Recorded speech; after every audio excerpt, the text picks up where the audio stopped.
Kira ouvrit brusquement les yeux. Pourquoi s'était-elle réveillée?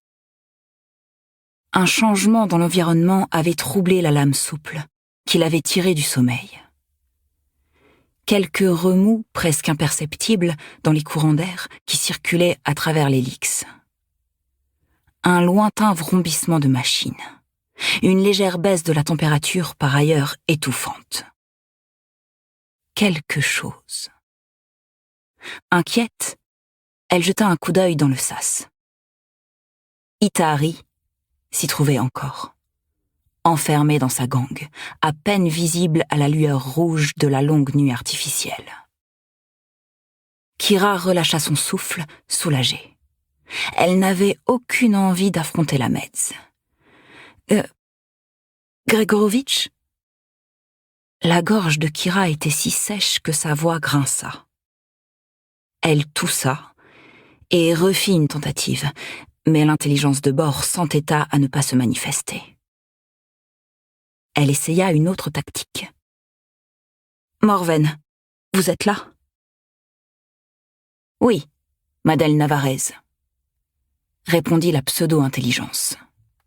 « Où sommes-nous » coassa-t-elle, avant de tenter de déglutir. « Nous venons d'atteindre notre destination. Sol. C'est exact, Madeleine Navarez. Le système de Sol. L'hélix est sorti de PRL il y a 4 minutes et 21 secondes. Procédure d'arrivée standard en cours. Le capitaine Falconi et les autres se réveilleront bientôt. » Ils avaient réussi. Kira songea avec effroi à tout ce qui avait pu se passer depuis qu'ils avaient quitté 61 Cygni 6 mois plus tôt. Il lui semblait incroyable qu'ils aient voyagé la moitié d'une année.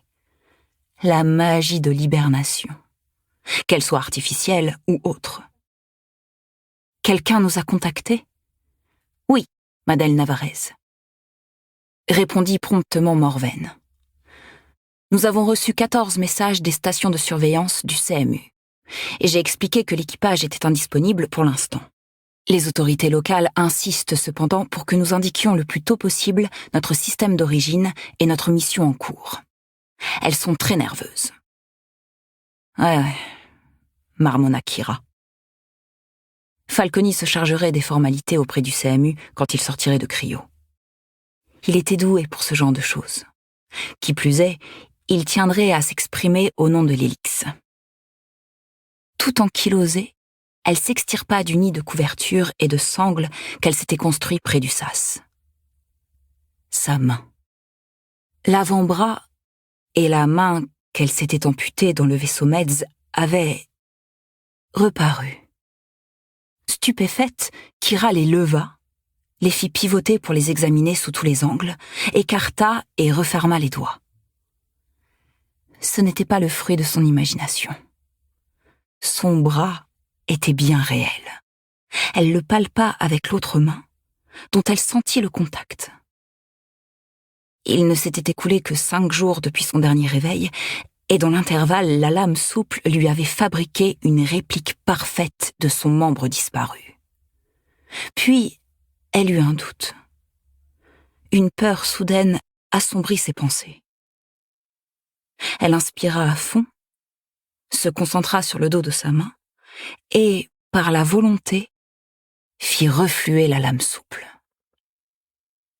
Kira poussa un petit jappement lorsque sa main se creusa, fondant comme neige au soleil. Elle eut un mouvement de recul physique et mental et en perdit sa concentration. En un éclair, la lame souple reprit la